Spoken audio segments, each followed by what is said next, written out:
What is up, everybody? Give me 1 second here. I'm trying to set something up. So hopefully I can get this really quickly to get my Instagram set up. And I have that done.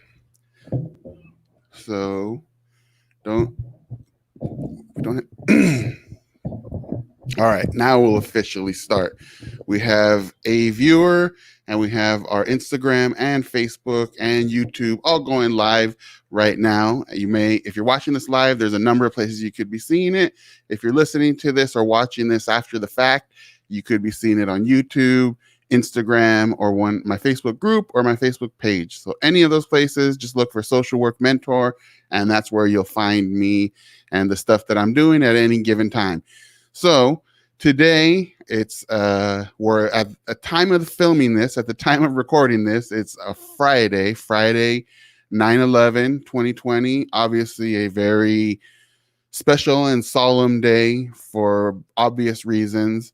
I'm not going to get too much into that today because I think it's a time at this point for those of us that were around at that time or not necessarily even around at that time, but for many of us who feel the impact or have felt it either personally or just from afar, at this point, I think has become a time of reflection about who we are as a country, who we are as individuals, and what we think about our place in the world. And it's really important nowadays, obviously, the situation that we're in, not to make a laughing matter of it, but the reflection of 9/11 and what that date signifies about America, being American, our relationship with others in the world, all of those things have really come to a point here in 2020 when we can utilize a horrible time that we all had to really reflect, and in the next month or so to make changes and make a difference in a way that can really make a huge impact in the world. So that's what today is. But this recording that I'm making today is not about 9/11 or 9/11, whatever you want to call it. I've heard it called different ways. I say 9/11. But today, it's a little bit lighter note. It is, as I mentioned, at the time of this filming, it's Friday at the time of this recording. And so happy Friday if you're seeing it live. And if you're not, if this is a recording, happy Friday when it gets to you. But what I want to talk about today is a couple of things. The main thing that I'm going to talk about here in a second is the idea of social workers becoming elected officials.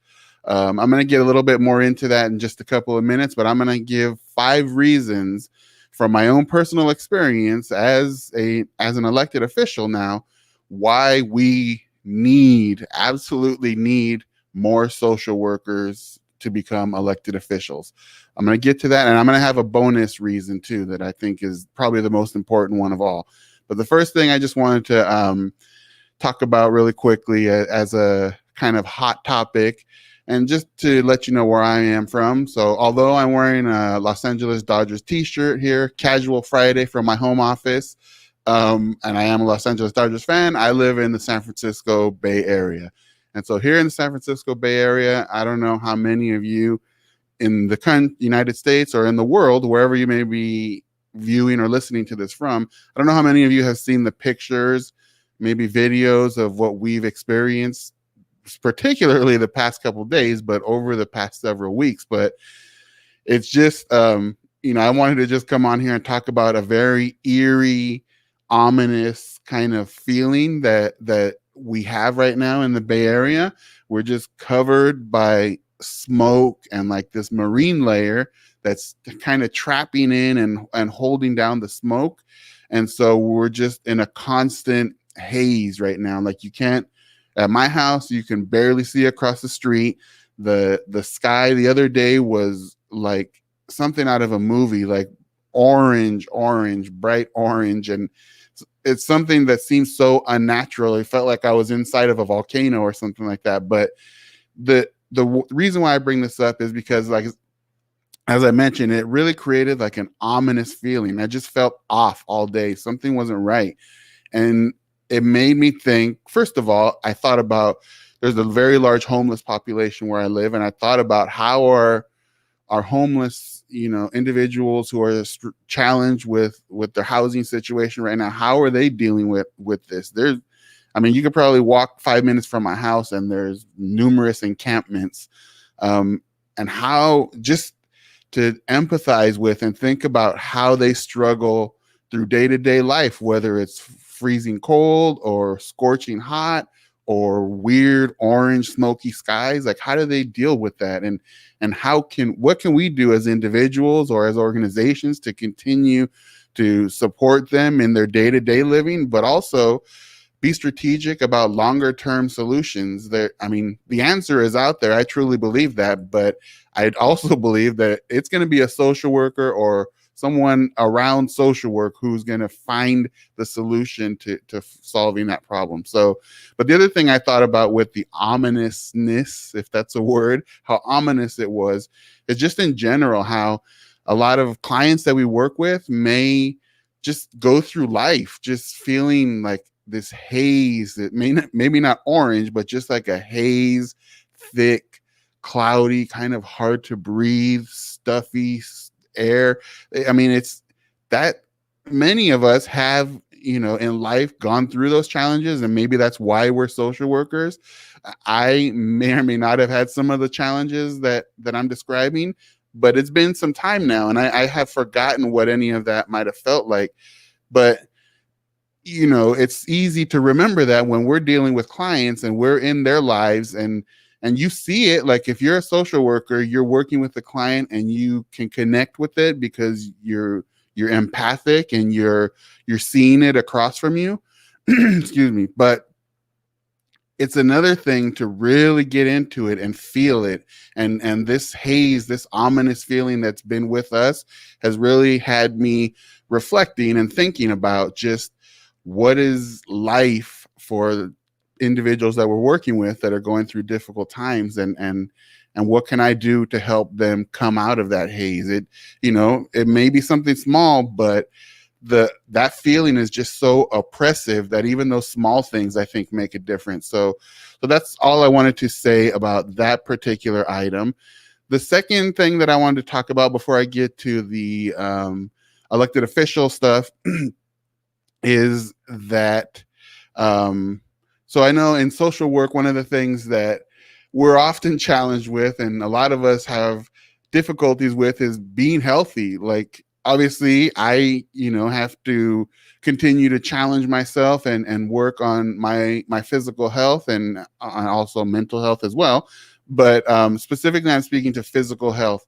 And so, with all the work that we have, sometimes we're overwhelmed, overloaded, not enough time, and we're just eating bags of chips in the car on the way to a home visit, or driving through a drive-through, or getting coffee, and it's not always a healthy way of living. And so sometimes right now, maybe as some of us are working from home, it may have been a little bit different, but it's still a challenge for social workers and anyone to just think about your health and be healthy. So this week I've been using this app. It's called Calorie Tracker, I believe, or I forget the name of it. My point here, though, is that I just want to emphasize for social workers who are out there to really be intentional about and focus on your health. There's so many apps out there or techniques that we can utilize. Even some of the things that we tell our clients about just making small incremental changes over time can build to a huge difference. And so, even if it's as small as you're eating one bag of hot Cheetos less per week, hey, that's something. Or for me, just being aware of my calories every day. This whole past week, I've eaten drastically differently than I had been prior to this. Hello, I support mental health. Thank you for watching here on Instagram. I'm trying to keep track of my Instagram and Facebook, but thanks for watching. And so again, my point about this is just really for social workers specifically to do whatever is right for you to be more conscious and intentional about your health, because I know that in this work it can be a challenge, but I know that it can be done too. So those are a couple small topics that I wanted to talk about. Now, what I really want to do though is get into this idea of that's the topic of this is social workers as elected officials. So I'll tell a quick little story about myself. So if you can see, or if you're on Instagram, you won't be able to see this. If you're listening to this later on a podcast, you won't see it. But if you're watching on Facebook or YouTube, you can see back here this sign. 2 years ago, I ran for a position as a local elected official on a school board here in my area. And it's a medium, large-ish size school board, about a $35 million annual budget, if that helps give you any sense of the size. But that was I had some specific motivation to run for this district. I was actually a graduate of the district. My daughters had attended the district, and I had a vested interest in this particular area of town where I live. I've always been involved in some way, shape, or form. But specifically, I thought that the skills, the abilities, the experience that I could bring to the table as a social worker would be very valuable to the challenges that the district was facing at the time and continues to face, really.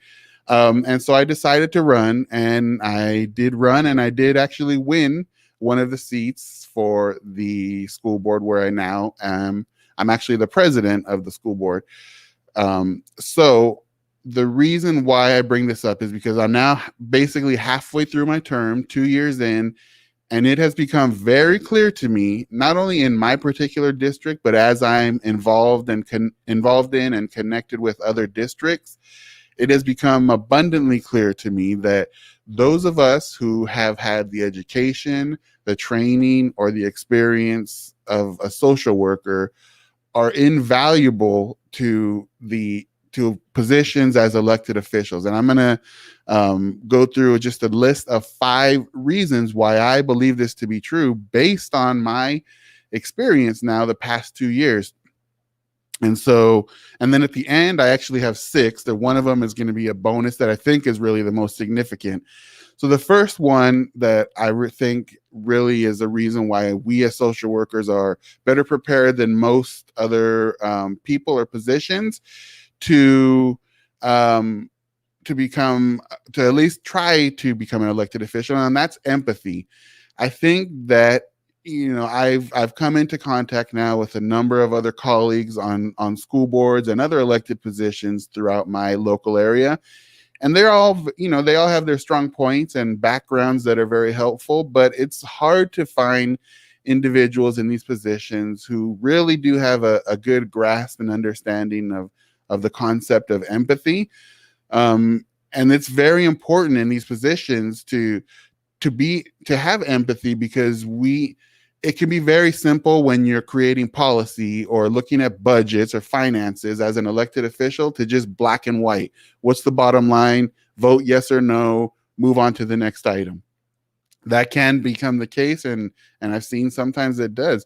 But when you are understanding of the needs of your constituents, of the desires of the people that you represent, and you can empathize with those needs and desires, you really can take it to another level and deepen the discussions that your decisions are then based upon. So if you have social work training and you can go deep with a particular community group or neighborhood group or individual to understand the situation, to understand any particular item or issue, you can really drive your colleagues or drive the conversation on any particular vote to a place where it makes much more sense and is much more representative of the people that you represent. So I think social workers are uniquely positioned in terms of being able to have empathy and have that empathy reflected in the decisions that are made as an elected official. So that's one reason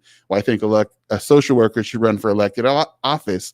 The second reason that I have found to be very helpful is the concept of just being able to compartmentalize. So as social workers, obviously we know that a lot of our work is being able to compartmentalize, to take a very complex issue or a very dynamic situation and break it up and put it into, various segments or pieces that we can then deal with individually as part of the whole picture. That practice or that strategy is something that is very useful also in politics. There are, in politics, as I'm sure there are many different sides, many different interests on any given issue. You have competing, individuals or organizations calling you, emailing you, setting up lunches, and the days when we could do that, to try to give you their side, give you their reason why they need your support or they need you to go against something.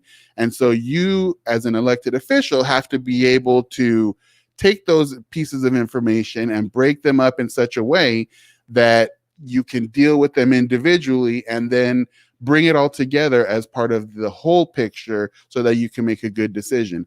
So again, I feel that social workers are really uniquely qualified to be able to compartmentalize the complexities in an elected position and make the best decisions that best represent the communities that you serve.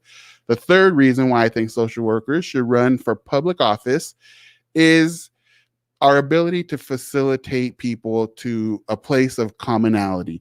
And so it's become really very evident to many people in the United States and around the world that our politics, unfortunately, have become very black and white. You're on team A or team B, and there's very little gray area. There's very little room for commonality or discussion. It is yes or no, do or don't, good or bad. And that, in my opinion, is not a good way to govern. It's not a good way to represent constituents or things of that nature. Social workers, we whether we're dealing with a child welfare situation, a situation in a school-based setting, any situation you could think of that social workers deal with, we often have conflicting interests. We often have not only two sides to an issue, we have maybe 20 or 30 sides to an issue. We have a teacher and a parent and a grandparent and a neighbor and a school counselor and an IEP team and you name it, go on and on, a therapist. And we have to bring all of those interests together, put them into one picture, into one package, and have that make sense for the individual or the family that we're serving. And that skill, the ability to do that, is super valuable in politics because, as I mentioned, there's people that feel very strongly one way or another about things in politics. But if you can do even a little bit to bring people together, you'll be much more likely to create win-win situations, to be able to have compromise, to be able to govern in a way that makes sense. And again, social workers are very special in their ability to do that. So that's another reason. The fourth reason that I bring up is our ability to de-escalate. That, again, is in most social work positions something that we're going to come up with at least from time to time, if not every day, depending on the kind of social work you do. But really the ability to de-escalate a situation and bring down the tone, bring down the energy level of any given situation is crucial. In politics, people are very passionate about things, whether it's because their children's education is involved or there's money involved or a contract or a number of things are involved, and people are very invested in or passionate about the issues, and things can become very heated. Either community or the public can become very vociferous and passionate about things they believe in, and you're in discussions with fellow elected officials, it can become heated. So a social worker brings to the table that ability to really de-escalate those situations, to not minimize the impact or the importance of the things that people are saying, but to get the level back down to a place where we can be productive. So that ability to de-escalate situations that we as social workers are very uniquely, in my opinion, trained to do is a something that makes us perfect for many political situations. The fifth and final, other than the last bonus skill that I'll tell you about, is being strategic. So, and what I mean by that is social workers, when we're working with any client or in an individual or community, we are, we're looking at several different ways to resolve any situation. Sometimes we need an immediate solution. Quite often there's something that's happening that needs to change or needs to be impacted right now. Like, we have to find the short-term immediate solution, and we do that. But we also know that an immediate solution quite often is not the only solution. We need to find also sustainability in those things that we do, those those suggestions or recommendations or treatment plans that we provide for clients. There needs to be not just the solution now, but what's this going to look like in a week, in a month, in 2 years.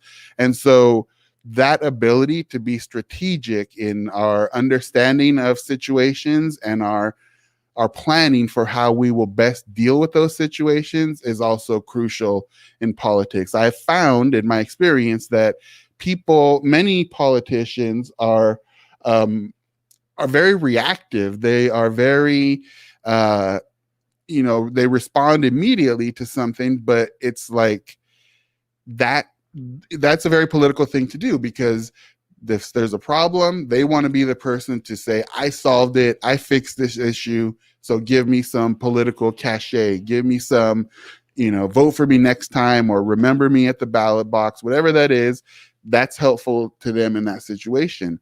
But it's not always easy, or it's not always as obvious to politicians that immediate solution that may help them politically may not be the best long-term solution for the constituents. And so a social worker who has the ability to be strategic in how we think about case plans and treatment plans and, even community organizing that we may do, or social justice work, we are focused on the immediate as well as focused on the long-term solutions that we're doing.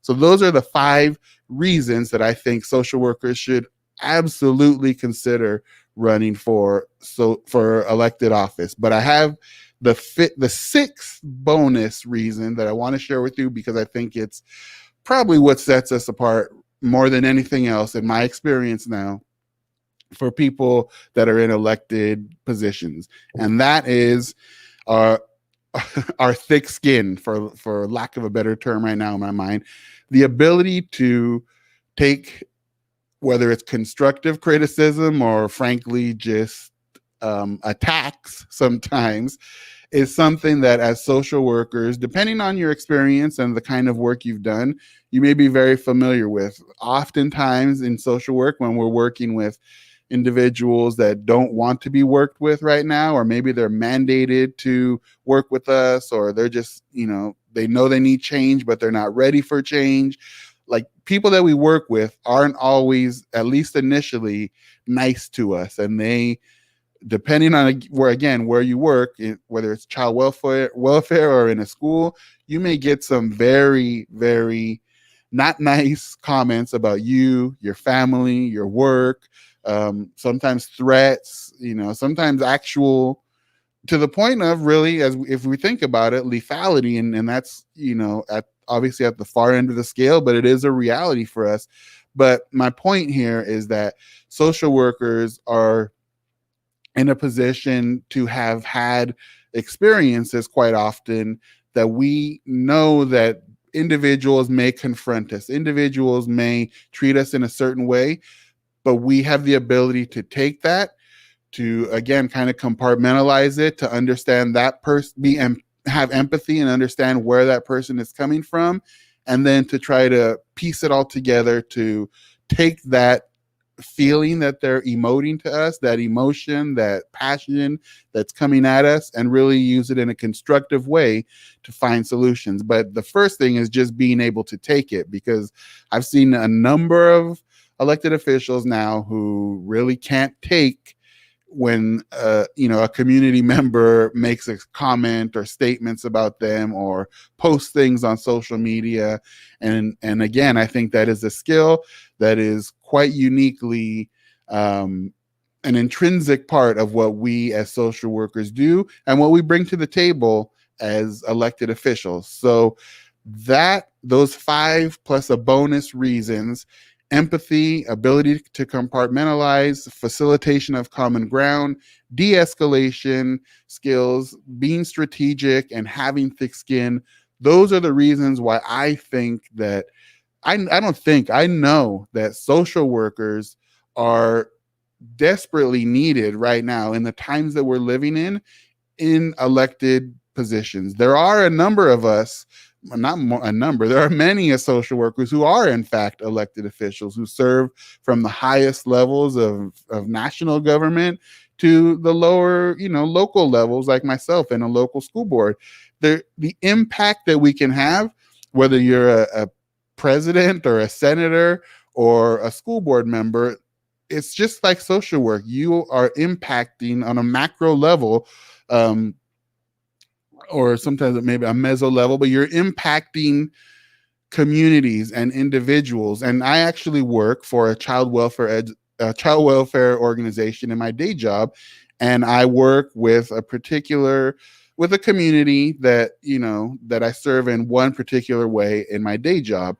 In my role as a school board elected official, I'm really serving that exact same community. The people that I deal with in my child welfare job are the same people. It's the same population that I represent as a school board member. So the service that I'm able to provide at one level in my day job with the child welfare organization is actually kind of compounded with my ability to have an impact as a school board member. So I hope that this has helped some of you, if you've watched any of this or listened to any of this, to really consider the skills that you have, the tools that you bring as a social worker, that you bring to the table, and how those can be applied maybe in a different realm or a different area other than what you do day to day. Politics there's a whole another piece of it that we need to learn as social workers, because social work and the things that I mentioned in this thing that I'm doing today are very different in many ways to the politics side of it. And that's a whole different discussion for another time. Politics and social work can sometimes collide because they're not always, they're different. So, but that being said, really, I hope you consider putting your name in the hat one of these upcoming election cycles, and putting yourself out there and really seeing what the impact you can make as an elected official. I'm confident that if you as a social worker were to do it, you would have an impact and feel satisfaction and a real sense of satisfaction for being able to serve at that level. So if you have any questions about becoming an elected official, or how social work and politics kind of can overlap, or just what those dynamics look like, feel free to contact me at any time.